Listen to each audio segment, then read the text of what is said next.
స్వర్గీయ ద్రోణంరాజు సత్యనారాయణ జయంతి ఘనంగా నిర్వహించారు. శ్రీకాకుళంలో జరిగిన కార్యక్రమానికి పలువురు నేతలు, అధికారులు, సంబంధిత వర్గం వారు హాజరయ్యారు.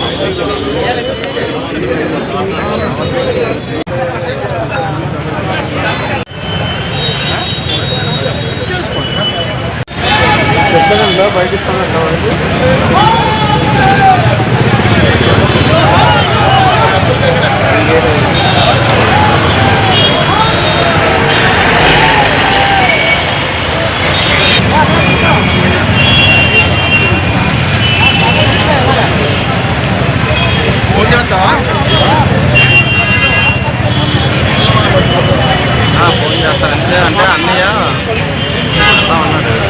బయట ఉంది అంటే మళ్ళీ మేము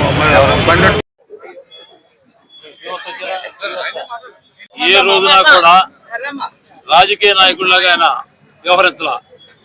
ఉత్తరాంధ్రని 3 జిల్లాలకి ఉత్తరాంధ్ర అనేటువంటి ఒక శబ్దాన్ని ఖాయం చేసిన వ్యక్తి ద్రోణ సత్యనారాయణ గారు. పార్టీలకి రాజకీయాలకు అతీతంగా ఈ 3 జిల్లాల అభివృద్ధి ఆయన ధ్యేయంగా పెట్టుకునేవాడు. తర్వాత ఆయనలో ప్రారంభించేటువంటి ఒక కల్చర్ ఏమిటంటే రాజకీయ అస్పృశ్యత లేదు. పార్లమెంట్ వరకు, అసెంబ్లీ వరకు, లేకపోతే కార్పొరేషన్ మీటింగుల వరకే, తర్వాత పార్టీ వేదికల మీద మాట్లాడి వ్యక్తిత్వం విమర్శించడం తప్ప వేరే వ్యక్తిగత ఏ విధంగా ఉండకూడదని చెప్పిన ఒక కల్చర్ ని మన విశాఖపట్నంలో ఆయన ప్రారంభించిన వ్యక్తి. ఆయన యొక్క జయంతి రోజున, ఆయన మరణించి 2 రోజుల తర్వాత కూడా ఎంతమంది ఇక్కడ వచ్చి ఉన్నాం ఆయన స్మరించుకుంటున్నాం అంటే అదే ఆయన వ్యక్తిత్వాన్ని నిదర్శనం అని చెప్తూ ఎంతో మంది ఆయన శిష్యులను తీర్చిదిద్దాడు, ఎంతో మంది నాయకులను ఆయన తీర్చిదిద్దాడు. అటువంటి వ్యక్తి ఘనమైన నివాళి అర్పిస్తూ సెలవు తీసుకుంటాడు.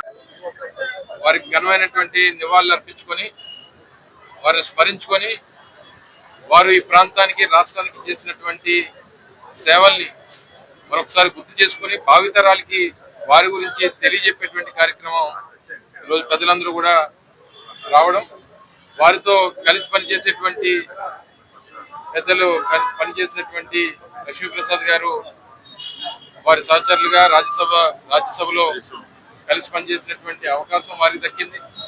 ఇటువంటి మహనీయులందరూ కూడా ఏదైతే ఈ ప్రాంతం బాగుండాలి, ముఖ్యంగా ద్రోణంరాజు సత్యనారాయణ గారి గురించి కొత్తగా చెప్పాల్సినటువంటి అవసరం కానీ, ఆయన ఒక పొలిటికల్ మ్యానుఫ్యాక్చరింగ్ ఇండస్ట్రీ, అంటే నాయకులు తయారు చేసేటువంటి ఒక పరిశ్రమ ద్రోణంరాజు సత్యనారాయణ గారు.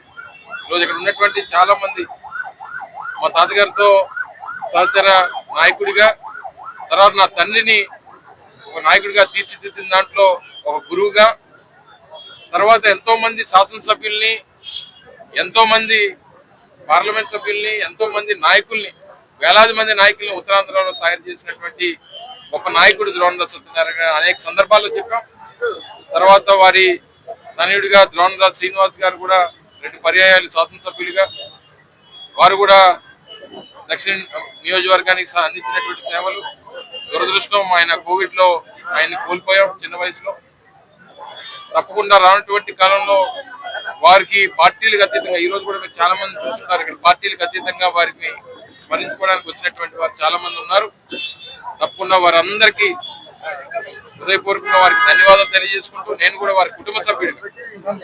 ఈరోజు సోదరుడు శ్రీవాత్సవ్ కూడా తనకున్నటువంటి పరిధిలో తాను కూడా ప్రజాసేవలో ఇన్వాల్వ్ అయ్యి ఈ ప్రాంతం పట్ల, ఈ ప్రాంత అభివృద్ధి పట్ల తనకున్నటువంటి ఆలోచనల్ని ముందుకు తీసుకెళ్లేటువంటి దాంట్లో తపన పడుతున్నటువంటి ఒక యువ నాయకుడిగా ఎదుగుతున్నటువంటి సందర్భంలో ఇక్కడ ఉన్నటువంటి వారి ప్రతి ఒక్కరి తాలూకా బాధ్యత, తనని, తన రాజకీయ భవిష్యత్తుని చేయూతనివ్వాల్సినటువంటి బాధ్యత ఇక్కడ ఉన్నటువంటి ప్రతి ఒక్క నాయకుడి మీద కూడా ఉందన్నటువంటి విషయాన్ని మరొకసారి ఈ సందర్భంగా తెలియజేసుకుంటూ, అటువంటి గొప్ప కుటుంబంతో, ఆ గొప్ప నాయకుడితో కలిసి పనిచేసేటువంటి అవకాశం దాదాపు 4 దశాబ్దాలుగా వచ్చినటువంటి మేమందరం కూడా గర్వపడుతూ, మరి పెద్దలు శ్రీ ద్రోణంరాజు సత్యనారాయణ గారి 93వ జయంతి సందర్భంగా మరొకసారి వారి ఘనమైనటువంటి నివాళులు తెలియజేసుకుంటూ సెలవు తీసుకుంటారు.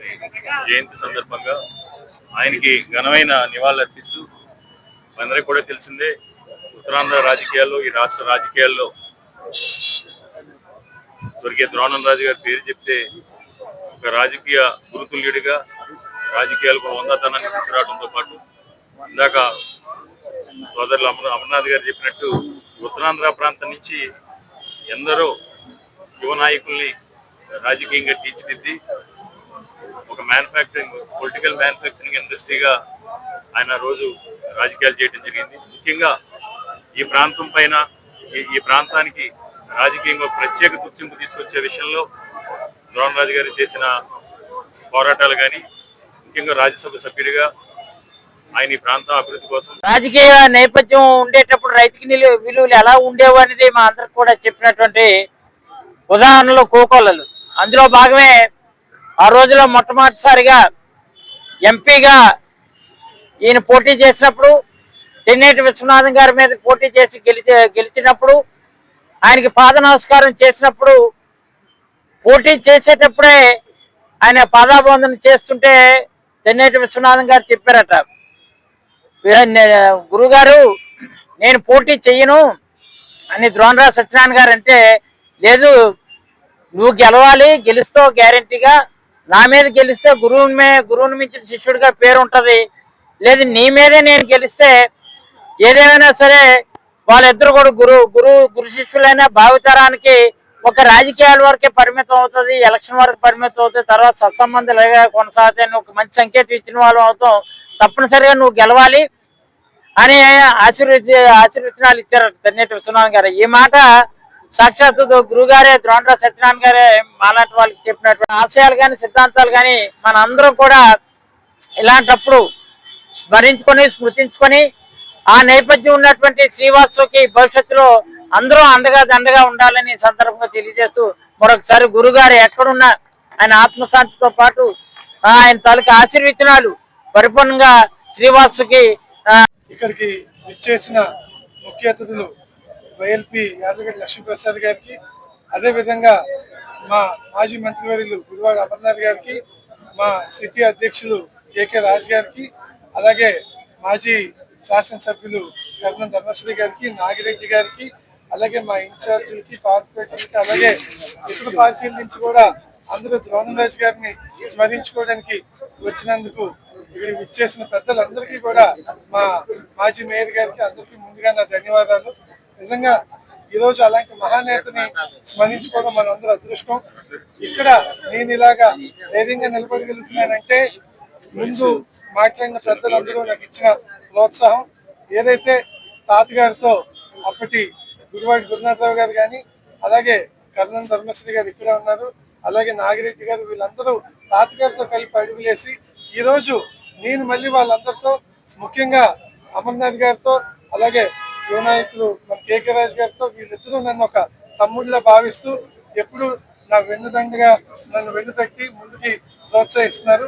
ఇదే విధంగా ఏదైతే ప్రజా జీవితంలోకి వచ్చామో తాతగారి ఆశయాల్ని, అదేవిధంగా నాన్నగారు స్వర్గీయ ద్రోణరాజు శ్రీనివాసరావు గారు ఎలా అయితే విశాఖపట్నానికి ఎన్లైన్ సేవ చేశారో వాళ్ళ మార్గంలో నిస్వార్థంగా సేవ చేయడానికి నేను ఎప్పుడు ఉంటానని తెలియజేసుకుంటూ మరొకసారి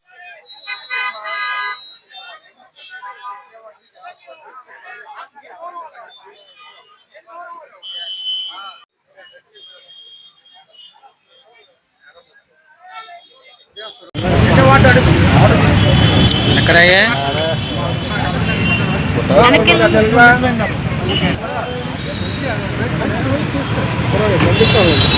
అలా జరగండి.